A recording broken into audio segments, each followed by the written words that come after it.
नमस्कार, मैं हूं श्वेता सिंह। फ्रांस इस समय इस्लामिक आतंकवाद का शिकार है। उसके नीस शहर में चर्च में घुसकर एक शख्स ने 3 लोगों का कत्ल कर दिया। लेकिन इस घटना का विरोध करने की जगह दुनिया के तमाम देशों से लेकर हिंदुस्तान के कई शहरों में भी मुस्लिम समुदाय के लोग फ्रांस के खिलाफ विरोध प्रदर्शन कर रहे हैं। उनको नाराजगी इस बात को लेकर है कि फ्रांस के राष्ट्रपति इमैनुअल मैक्रों ने इस्लामिक कट्टरपंथ के खिलाफ सख्ती का ऐलान किया।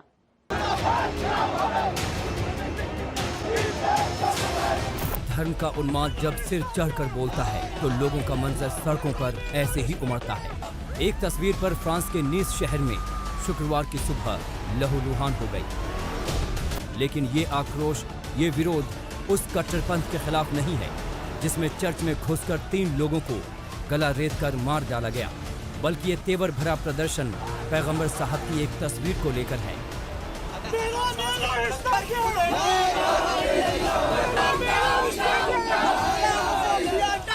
फ्रांस के नीस शहर के नोत्रे दाम चर्च सुबह सवेरे ही बेगुनाहों के खून से लाल हो गया। चर्च के भीतर एक शख्स चाकू लेकर घुसा और 3 लोगों को मार डाला, जबकि कई लोग घायल हो गए। horrible et qui sans doute correspond aux moyens utilisés par ce professeur courageux de Conflans Sainte-Honorine, Samuel Paty. France में उठे बवाल की दर्द भरी दास्तां से हम आपको बाद में रूबरू कराएंगे, लेकिन पहले ले चलते हैं हिंदुस्तान के अलग अलग शहरों में की बुनियाद क्या? ला इलाहा इल्लल्लाह मुहम्मदुर रसूलुल्लाह। शहर शहर फ्रांस के राष्ट्रपति मैक्रों के खिलाफ प्रदर्शन होने लगे। क्या भोपाल, क्या मुंबई, क्या अलीगढ़, क्या वडोदरा, हर जगह इस्लामिक कट्टरपंथी सड़कों पर उतर आए। कांग्रेस खुद को सेकुलर पार्टी कहती है, लेकिन मध्य प्रदेश की राजधानी भोपाल में उसके विधायक आरिफ मसूद ने इस कट्टरपंथी प्रदर्शन को हवा दी और रहनुमाई भी की। जो दुनिया में शैतान के नाम से जाना जाता है, उसने एक गुस्ताखी करी हमारे हुजूर की शान में। हम ये पैगाम देना चाहते हैं कि सुन ले फ्रांस के राष्ट्रपति, अगर हमारे बस में होता तो हम तेरा मुंह कुचल देते।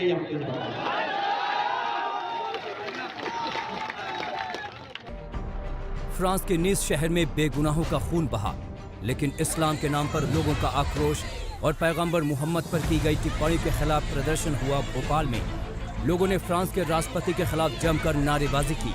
हाथों में विरोध की तख्तियां लिए लोगों ने फ्रांस के खिलाफ नारे लगाए।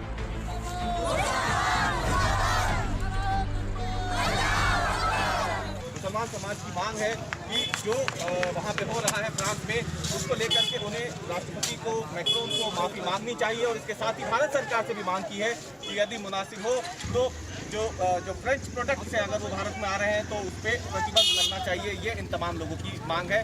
और साथ ही में फ्रांस के खिलाफ इनका जो गुस्सा है वो इस तरीके से बढ़ता जा रहा है। हालांकि मुख्यमंत्री शिवराज सिंह चौहान ने तुरंत प्रदर्शन का संज्ञान लिया और कहा कि दोषी बख्शे नहीं जाएंगे।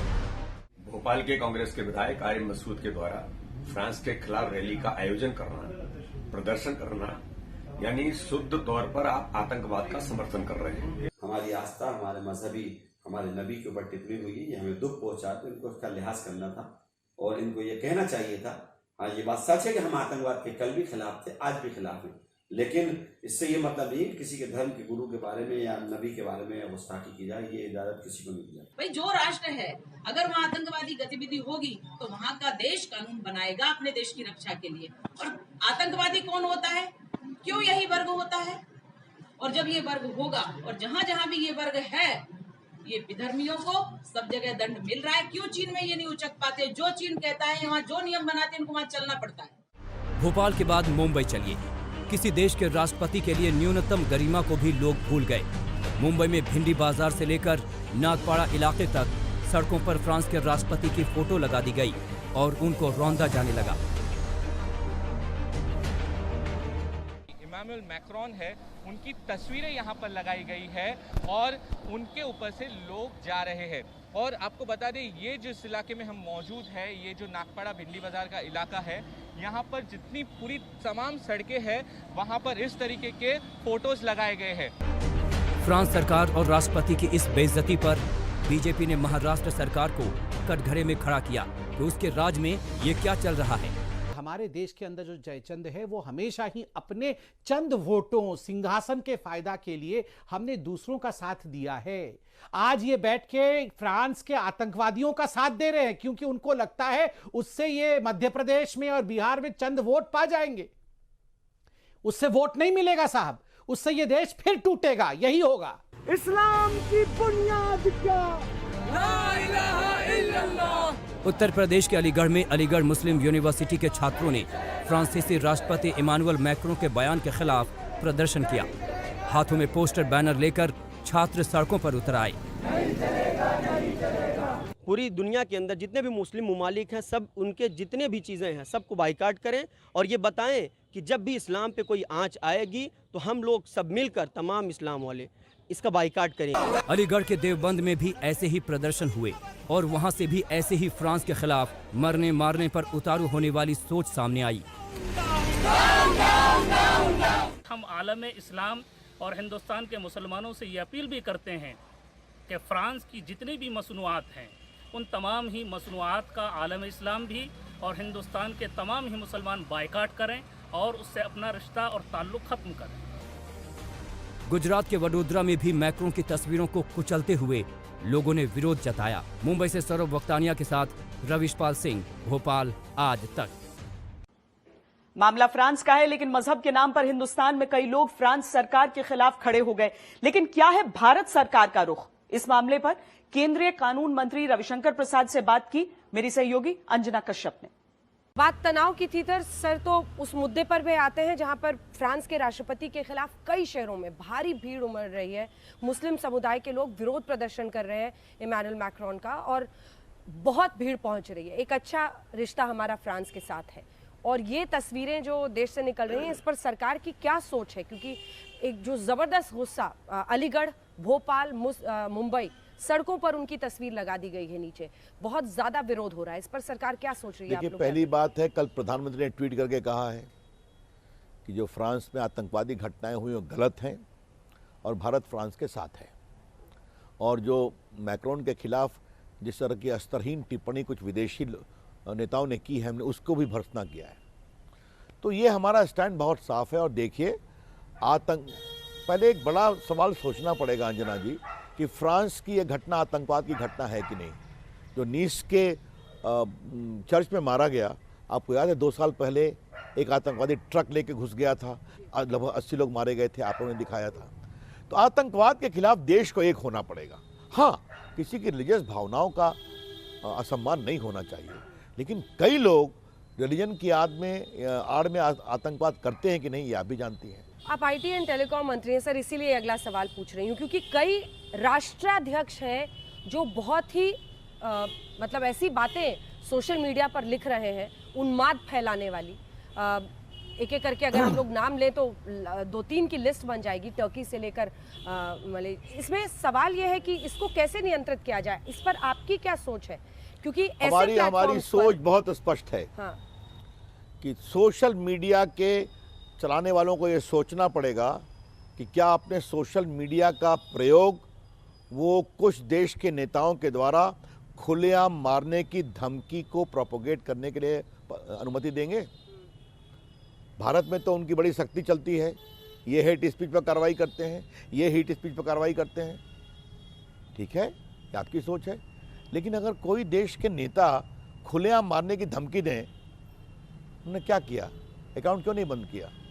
नहीं, सिर्फ एक ट्वीट डिलीट हुआ है महातिर साहब ने जो लिखा, जिसमें उन्होंने सीधे हत्या करने के लिए उकसाया है, सीधे कहा है कि मैं उसकी पूरी भर्त्सना करता हूं और उम्मीद करूंगा कि ट्विटर ऐसी संस्थाएं इस बात की चिंता करेंगी कि उनके प्लेटफॉर्म का प्रयोग इस तरह के खुलेआम नरसंहार के लिए नहीं किया जाए, भले ही वो ट्वीट करने वाला कोई बड़ा नेता भी क्यों ना हो। ऐसे अकाउंट सस्पेंड होने चाहिए। बिल्कुल मेरा कहना है, इसीलिए तो कह रहा हूँ कि ये सोशल मीडिया को इस बात को समझना बहुत ज़रूरी है। और मैं हमेशा कहता रहा हूँ कि मैं सोशल मीडिया का बहुत बड़ा समर्थक हूँ, क्योंकि इससे कई बेजुबानों को जुबान भी मिली है, लेकिन उसकी एक जिम्मेवारी भी होनी चाहिए।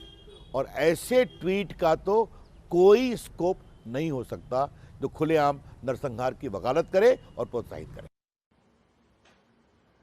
जो लोग फ्रांस की सरकार और राष्ट्रपति के खिलाफ शहर शहर आंदोलन और प्रदर्शन कर रहे हैं, वो आतंकवाद को समझते ही नहीं। हिंदुस्तान अरसे से आतंक झेल रहा है, लेकिन अब हालात यह है कि शांत और समृद्ध माना जाने वाला यूरोप आतंकवाद की लपटों में घिर चुका है। इसका सबसे बड़ा शिकार फ्रांस बना है, जहां पिछले कई सालों से आतंकवाद पांव पसार रहा है। वहां एक बार फिर बेगुनाहों का खून बहा है, जिसमें नीस के एक चर्च में एक शख्स ने चाकू से 3 लोगों को मौत के घाट उतार दिया। के शांत माहौल में चारों तरफ अफरा तफरी, एम्बुलेंस और पुलिस के सायरन का सनसनीखेज शोर, चारों तरफ किसी अनहोनी का अंदेशा। फ्रांस के नीस शहर के नोत्रे दाम चर्च के बाहर मची इस खलबली से आसपास के लोगों को अंदेशा हो गया कि कुछ अनहोनी हुई है, लेकिन किसी ने ये नहीं सोचा था कि ये कोई आतंकी हमला हो सकता है। जल्द ही पता चला कि उस चर्च में कट्टरपंथ की आग में झुलस रहे एक शख्स ने खूनी मंजर पैदा कर दिया था। Horrible et qui sans doute correspond aux moyens utilisés par ce professeur courageux de Conflans-Sainte-Honorine, Samuel Paty. ये आतंकवादी हमला नीस के नोत्रे दाम चर्च के अंदर गुरुवार सुबह करीब 9 बजे हुआ। चाकू लेकर घुसे एक शख्स ने अंदर बैठे लोगों पर ताबड़तोड़ वार करने शुरू कर दिए। हमलावर ने 2 लोगों का गला काट दिया, जबकि एक शख्स की चाकुओं के वार से हत्या कर दी। वारदात में कुल 3 लोगों की मौत हो गई, जबकि कई लोग घायल हो गए। पुलिस ने हमलावर को गोली मारकर जख्मी किया और पकड़ लिया। बात तुरंत फैल गई। इस बर्बर आतंकी हमले से फ्रांस सन्न रह गया। फ्रांस की संसद में मौन श्रद्धांजलि दी गई। नीस के हमलावर को पुलिस ने अस्पताल पहुंचा दिया, लेकिन जिस तरह जीते जागते इंसान का गला चाकू से काटा गया, उससे हमलावर के जहन में ISIS और तालिबान की तरह जिहादी जहर सवार रहा होगा। लेकिन इस पर दुनिया के तमाम मुस्लिम देशों में फ्रांस के ही खिलाफ विरोध प्रदर्शन और आक्रोश शुरू हो गया। ये गुस्सा फ्रांस के राष्ट्रपति मैक्रों के उस बयान के बाद भड़का, जिसमें फ्रांस ने इस्लामिक आतंकवाद और कट्टरवाद को जड़ से खत्म करने का ऐलान किया है। What we must fight is Islamist हमें इस्लामिक कट्टरवाद से लड़ना ही होगा। socio-political project. इसका आगाज पिछले 16 अक्टूबर को हुआ, जब पेरिस में एक स्कूल टीचर सैमुअल पैटी की गला काटकर हत्या कर दी गई। फ्रांस में पैगंबर का कार्टून बनाने वाले शिक्षक की गर्दन काटने के बाद से सांप्रदायिक माहौल बुरी तरह से बिगड़ गया। उस टीचर सैमुअल पैटी ने पैगंबर मोहम्मद के कुछ कार्टून अभिव्यक्ति की स्वतंत्रता विषय पर चर्चा के दौरान छात्रों को दिखाए थे। इस घटना ने फ्रांस में एक बार फिर पुरानी चिंगारी में आग फूंक दी, और उसका नतीजा है नीस की ताज़ा घटना। फ्रांस में हुई ये आतंकी वारदात कट्टरता की उस जंजीर की ताज़ा कड़ी है जो फ्रांस को एक अरसे से जकड़ना चाहती है। 2015 में फ्रांस ने इसका सबसे खौफनाक रूप देखा, जब पैगंबर मोहम्मद का कार्टून छापने वाली मैगजीन शार्ली एब्दो के दफ्तर में आतंकियों ने 12 लोगों को मौत के घाट उतार दिया था। तब से अब तक इस्लाम और ईसाई विवाद के नाम पर फ्रांस में कई बार बवाल हो चुका है, लेकिन इस महीने अचानक से ये जंग और भी तेज हो गई। 16 अक्टूबर को पेरिस में सैमुअल पैटी नाम के एक शिक्षक की एक शख्स ने गला काटकर हत्या कर दी, और 2 हफ्ते के अंदर करीब 1000 किलोमीटर दूर फ्रांस के दक्षिणी छोर नीस में गुरुवार को यह हमला हो गया। गुरुवार को ही नीस से करीब 250 किलोमीटर एवियोन शहर में भी चाकू लहराते एक शख्स को पुलिस ने ढेर कर दिया। इन तीनों घटनाओं में हमलावर एक जैसे मजहबी नारे लगा रहे थे। En étant une fois de plus victime de l'islamo-fascisme. Il ne fait aucun doute que l'auteur de ces actes, qui n'a cessé de répéter en boucle devant nous Allahu Akbar alors qu'il était médicalisé sur place. France में जो हुआ ठीक वैसी ही वारदात हजारों kilometre दूर Dubai के जद्दा में हुई। फ्रांसीसी दूतावास के बाहर एक हमलावर ने किसी नुकीले हथियार से एक सुरक्षा गार्ड को जख्मी कर दिया। फ्रांस के अंदर और फ्रांस के बाहर हो रही ये तमाम घटनाएं बता रही हैं कि अभिव्यक्ति की आज़ादी को अहमियत देने वाला देश कट्टरपंथियों की आंख की किरकिरी बना हुआ है। लेकिन फ्रांस की मैक्रों सरकार ने साफ कर दिया है कि आतंक के जहर को किसी कीमत पर फैलने नहीं देगी। आज तक ब्यूरो। धर्म के नाम पर कैसे धरती की जन्नत को बनाया जा रहा है जहन्नुम। फ्रांस के खिलाफ जिस वक्त इस्लाम को मानने वाले तमाम लोग सड़कों पर उतर आए, उस दौर में भी ऐसे लोग हैं जो मानते हैं कि धर्म की आड़ में आतंक को पनाह नहीं देना चाहिए। पाकिस्तानी मूल के पत्रकार तारिक फतेह जो कनाडा में रहते हैं, वो क्या कहते हैं, इसे भी सुनिए। ये प्राइमरी एक सवाल पूछा जाता है हमेशा हिंदुस्तान में कि पहले हिंदुस्तान है या पहले आपका इस्लाम है। और इसमें जिन लोगों को हिंदुस्तान के कॉन्स्टिट्यूशन पे ईमान है, चाहे वो राइट विंग हो, लेफ्ट विंग हो, उनको समझ में आएगी ये बात, क्योंकि नेशन और कंट्री तो निकला ही फ्रेंच रेवोल्यूशन के बाद है। उससे पहले तो हर चीज कबायली होती थी, मजहबी होती थी। ये 18वीं सेंचुरी का फ्रेंच रेवोल्यूशन है जिसकी वजह से वर्ड कंट्री निकला और लोग ट्राइबलिज्म से निकले। ये लोग जो फ्रांस में कातिलों का डिफेंस कर रहे हैं, ये वही हैं जिन्होंने प्रॉफिट मोहम्मद के अपने बच्चों के गले कटते हुए उमैयद डायनेस्टी बनाई थी और फिर वहां से हिंदुस्तान पे हमला किया था। ये सोच अलग नहीं है, ये वही है जो मस्जिदों में पढ़ाई जाती है। 50,000 मस्जिदों में हर जुम्मे को दुआ मांगी जाती कि या अल्लाह मुसलमानों को कौमुल काफरीन पे फतह नसीब करे। फ्रांस में इस्लाम के नाम पर आतंक का नंगा नाच दुनिया को परेशान करने के लिए काफी। फ्रांस के इस संकट की घड़ी में हिंदुस्तान उसके साथ खड़ा है। वास्तव में फ्रांस से हिंदुस्तान का रिश्ता इतना मिठास भरा है कि उसकी दुख की घड़ी में हिंदुस्तान उसे अकेला नहीं छोड़ता। फ्रांस आंसुओं में डूबा है, वो कराह रहा है आतंकी की उस मार से जिसने मजहब का बाना पहन रखा है। उसके पास आज शब्द नहीं हैं तो आंसुओं के वो कतरे जो थमने का नाम नहीं ले रहे।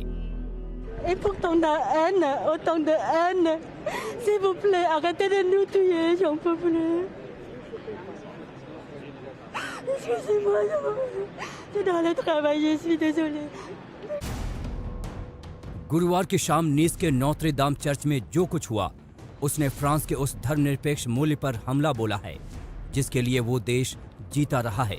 उस चर्च के एक पादरी का दर्द सुनिए। Épreuve, celle-là est particulièrement tragique. Et il s'agit d'une épreuve et donc de la vivre pleinement dans notre cœur, dans notre chair, dans cette émotion, mais aussi de la vivre avec la réaction nécessaire et la réaction pour nous-mêmes, en moi-même si j'ose dire, de relèvement et la réaction pour toute la société, pour toute la ville de Nice et pour la France, qui est d'essayer d'avancer, de rester debout et d'être unis. France के मुख्य आतंकी विरोधी वकील gene फ्रैंकोस record के मुताबिक हमलावर Tunisia का रहने वाला है। 21 साल का हमलावर 20 सितंबर को यूरोप पहुंचा था। वो इटली के लैम्पेडूसा में सबसे पहले पहुंचा था। पुलिस के मुताबिक गुरुवार सुबह ही वो ट्रेन से नीस पहुंचा। जिस समय यूरोप का सबसे आधुनिक देश खुद पर लगे आतंक के जख्मों से पीड़ित है, उस वक्त हिंदुस्तान अपने उस पुराने दोस्त देश यानी फ्रांस के साथ खड़ा है। नीस शहर इस्लामिक कट्टरवाद का शिकार हुआ है, जिसकी मैं बार बार निंदा करता हूं। इस बर्बरतापूर्ण हमले के शिकार हुए लोगों के परिवार के लिए मेरी संवेदना। भारत और फ्रांस का रिश्ता काफी पुराना है। दोनों देश आतंकवाद से लड़ रहे हैं। दोनों देश धर्मनिरपेक्षता के मूल्यों पर चलते हैं।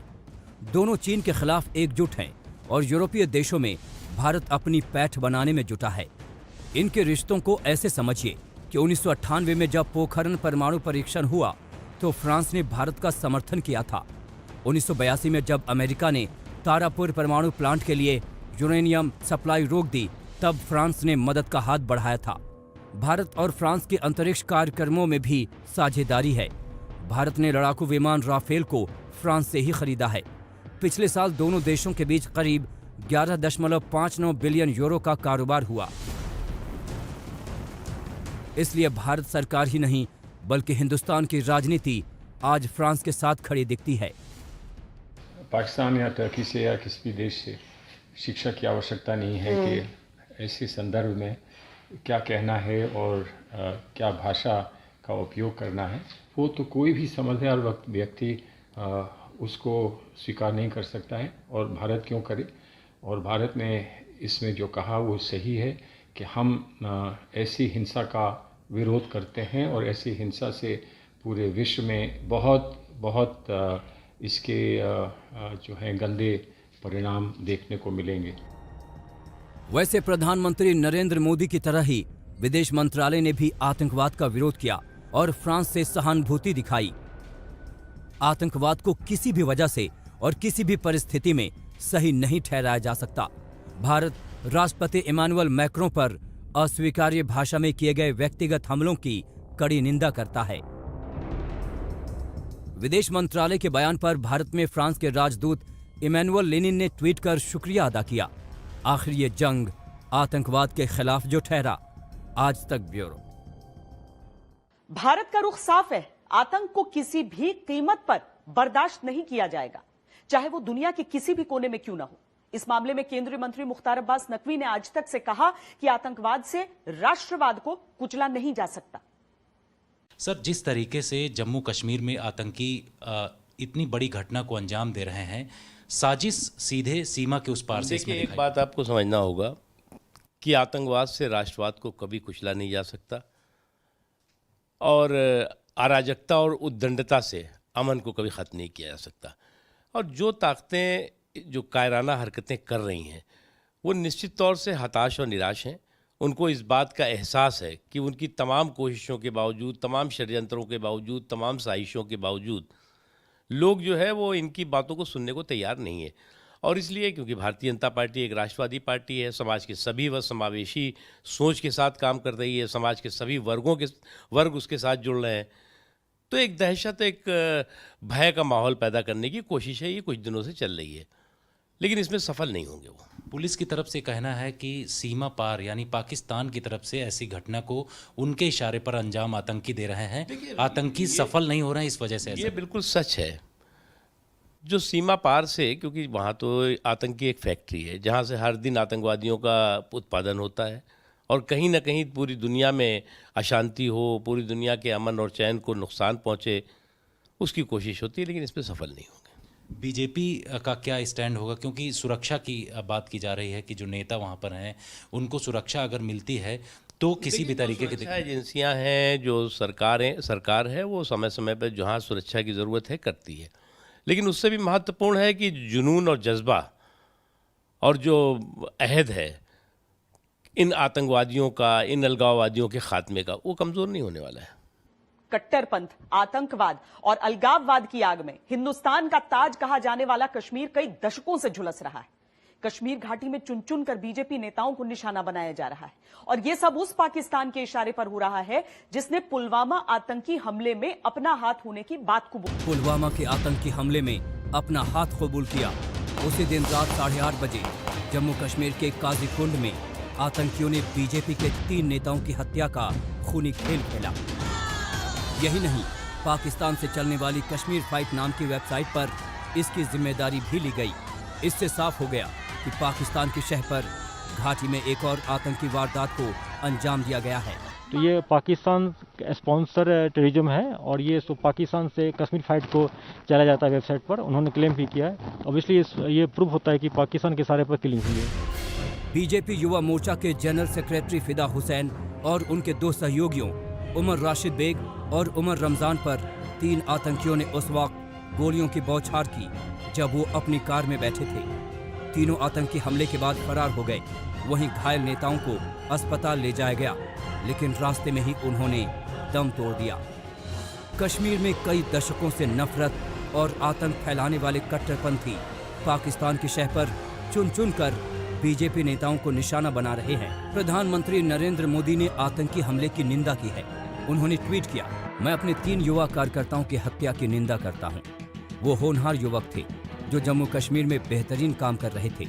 शोक की इस घड़ी में मेरी संवेदना उनके परिवारों के साथ है। उनकी आत्मा को शांति मिले। इससे पहले भी पाकिस्तान की शह पर बीजेपी के नेताओं को निशाना बनाया गया था। 8 जुलाई को बीजेपी नेता वसीम बारी के अलावा उनके भाई और पिता की हत्या कर दी गई थी। 4 अगस्त को कुलगाम के आखरन नवपुरा में बीजेपी के नेता और सरपंच आरिफ अहमद पर जानलेवा हमला हुआ। 6 अक्टूबर को गांदरबल में भी जिला भाजपा उपाध्यक्ष गुलाम कादिर राठर को मार दिया गया था। दरअसल आतंकी और अलगाववादी अनुच्छेद 370 को हटाए जाने से हताश हैं। पाकिस्तान लगातार स्थानीय युवकों को गुमराह कर आतंक के रास्ते पर ले जा रहा है। दूसरी तरफ सरकार उनसे अपील कर रही है कि वो कश्मीर की तरक्की और खुशहाली के लिए मुख्य धारा में शामिल हो जाएं। लेकिन जो इस अपील को नहीं सुन रहे, उनके खिलाफ सेना का ऑपरेशन ऑल आउट भी जारी है। जून 2014 से इस साल 28 अक्टूबर तक 1215 आतंकी ढेर हो चुके हैं। हालांकि इस दौरान आतंकवाद से संबंधित 2415 मामले सामने आए, जिसमें 260 नागरिक भी मारे गए। जन्नत कहे जाने वाले कश्मीर को पाकिस्तान कट्टरपंथ और आतंक की हिंसा की आग में झोंकना चाहता है, लेकिन भारत के सुरक्षा बलों और कश्मीर की आवाम ने ठान लिया है कि उसे कभी अपने नापाक इरादे में कभी कामयाब होने नहीं देंगे। श्रीनगर से अशरफ वानी के साथ आज तक ब्यूरो। धर्म का न तो आतंक से कोई लेना देना होता है, न ही अपराध से, लेकिन जब आतंक की आग भड़कती है तो उसमें सांप्रदायिकता का तेल क्यों डाला जाता है? फ्रांस की घटना पर आज तक से क्या कहा योग गुरु रामदेव ने, सुनिए। ये जो प्रदर्शन भारत के अलग अलग शहरों में फ्रांस के राष्ट्रपति के खिलाफ हो रहे हैं, इनको आप कैसे देखते हैं? सबसे बड़ी बात यह है कि ये हो क्यों रहा है। ना तो इस्लाम खतरे में है, ना इस्लाम से खतरा है, ना किसी कुरान से, ना बाइबल से, ना किसी और दुनिया की किसी मजहबी किताब से खतरा है। खतरा है आतंकवाद से, कट्टरवाद से। ये पहली बात हमें समझनी होगी, क्योंकि ये दोनों ही तरफ की बातें हो रही हैं और उसका कारण ये मजहबी कट्टरवाद है और इससे पूरी दुनिया में इस्लाम बदनाम हो रहा है, ये भी पक्की बात है। वैसा ना हिंदू धर्म बदनाम हो रहा है, ना सिख, ना जैन, ना बौद्ध धर्म बदनाम हो रहा है, ना ईसाईयत बदनाम हो रही है। आखिर पूरी दुनिया में इस्लाम बदनाम हो रहा है, तो इस्लाम के जो बड़े आका हैं, धर्मगुरु हैं, मुल्ला हैं, मौलवी हैं, मौलाना हैं, उनको सोचना पड़ेगा कि आखिर क्यों पूरी दुनिया में एक मजहब विशेष के लोग, खास करके इस्लाम के लोगों के ऊपर ये बार बार बात उठ रही है कि एक ही वर्ग विशेष के लोग इस तरह की घटनाओं में क्यों आगे आ जाते हैं कि किसी का गला तक काट लिया। और गले तक काटने की बात नहीं, अलग अलग कहीं शरीयत लागू करने के नाम पर, तो कहीं और जो है मुस्लिम देशों के ध्रुवीकरण के नाम पर, एकीकरण के नाम पर ये जो पूरी दुनिया में फसाद होता है, ये दुनिया को लेकर के आखिर कहाँ जाएगा, तो एक बड़ा प्रश्न है। और दूसरा, इसी के साथ मैंने कहा, ये जो अलग अलग जगह, चाहे वो सियासी तौर पर, मजहबी तौर पर, किसी भी तौर पर, ये जो ध्रुवीकरण करने की कोशिश होती है कि हम मुसलमानों के सबसे बड़े आका हैं, हम सब मुसलमानों के सबसे बड़े रक्षक हैं, उनके हम ध्वजवाहक हैं, ये जो इस्लाम का या किसी मजहब विशेष के नाम पर कट्टरता का झंडा किसके हाथ में है, इसकी जो होड़ लगी हुई है, इसको हमें रोंदना पड़ेगा। आतंक से जंग में फ्रांस के साथ खड़े हैं कौन कौन से देश, दिखाएंगे इस ब्रेक के बाद। आप देखते रहिए आज तक। अमेरिका जैसा सर्वशक्तिशाली देश भी आतंकवाद का शिकार हो चुका है। इजराइल पर भी खतरा मंडराता रहता है। फ्रांस ने जब कट्टरपंथ और आतंकवाद के खिलाफ जंग शुरू की तो भारत के अलावा ऐसे देश भी उसके साथ खड़े हो गए जो आतंकवाद को दुनिया के लिए बहुत बड़ा खतरा मानते हैं। अमेरिका के न्यूयॉर्क में 11 सितंबर 2001 को हुआ ये हमला वो सबसे बड़ा आतंकी हमला था जिसमें एक पल में 3000 लोगों की जान चली गई थी। अल-कायदा ने 2 विमानों को न्यूयॉर्क के वर्ल्ड ट्रेड सेंटर के ट्विन टावर से टकराकर यह हमला किया था। इसके बाद धर्म के नाम पर आतंकवाद को बढ़ावा देने के खिलाफ दुनिया भर में बहस छिड़ गई थी। आतंकी हमला झेल चुके अमेरिका के राष्ट्रपति ट्रंप ने फ्रांस में हुए कट्टरपंथी हमलों की निंदा की है। उन्होंने कहा है कि इस लड़ाई में अमेरिका अपने सबसे पुराने सहयोगी के साथ खड़ा है। वहीं इजराइल के प्रधानमंत्री बेंजामिन नेतन्याहू ने भी इस हमले की निंदा की। इन देशों के साथ इस्लामिक देश यूएई ने भी कट्टरपंथी हमले का विरोध किया और फ्रांस का समर्थन किया है। सभ्य देश समझते हैं कि धर्म के नाम पर कट्टरपंथ और आतंकवाद का समर्थन देने वाले पूरी दुनिया को तबाह कर सकते हैं। आज तक ब्यूरो। हमारी इस पेशकश में अभी के लिए इतना ही। देश और दुनिया की बाकी खबरों के लिए आप देखते रहिए आज तक। नमस्कार, मैं हूं अंजना ओम कश्यप। हमें उम्मीद है ये वीडियो आपको पसंद आया होगा। लेटेस्ट खबरों के लिए यूं ही देखते रहिए आज तक और इस वीडियो के पसंद आने पर लाइक, शेयर एंड सब्सक्राइब करना ना भूलें।